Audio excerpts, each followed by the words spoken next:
The frame is completely black with no visible content. So ladies and gentlemen, I'm very honored to be here. I'm very proud and honored to have the blood of a very famous young Native American woman. I'm so honored that I've been traveling extensively throughout the United States. I had the opportunity to have an audience with President Clinton. I had an opportunity to speak at the Smithsonian, and many, many opportunities, because my ancestor exemplified for me what road I should seek. Among the Native American people, we all believe in the red road of life. All of us have a red road. Even our white relatives here, you have a red road. All of us have a road in this life. And it is the road of this young woman that came about with the Lewis and Clark expedition, that they wrote about her, that they told about her.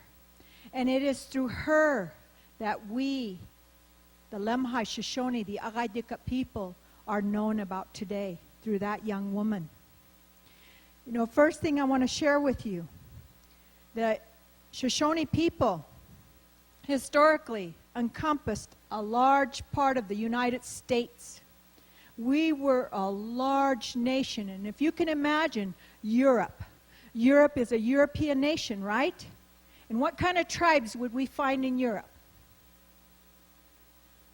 English, Italian,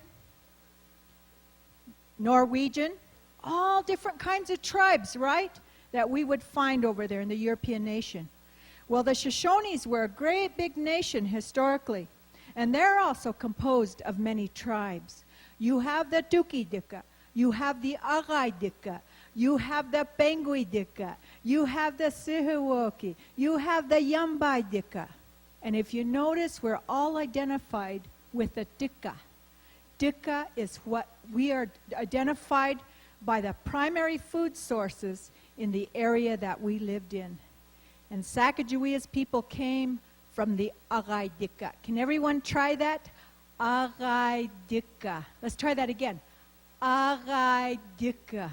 So when you see a historian and they say to you, where does Sacagawea come from? And you'll impress them by saying, Aha Dika.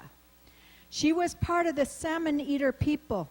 She was a salmon eater, one of the only Shoshonean tribes primarily identified with eating the salmon. The salmon came the furthest inland into her people's land. And it is by the life of... A person's hand holds up a woven cradle board with geometric patterns while speaking. A monitor displaying a map is visible to the left, and other people can be seen seated in the background. The salmon that we symbolize our life. Our life begins in a cradle board, much like this one. Every tribe has a cradle board, every tribe. And these cradle boards are not just cradle boards. They're just not a carrying device. They're not a car seat. They're very spiritual, very, very spiritual. Sacagawea was taught from the time that she was a little girl about her Indian culture.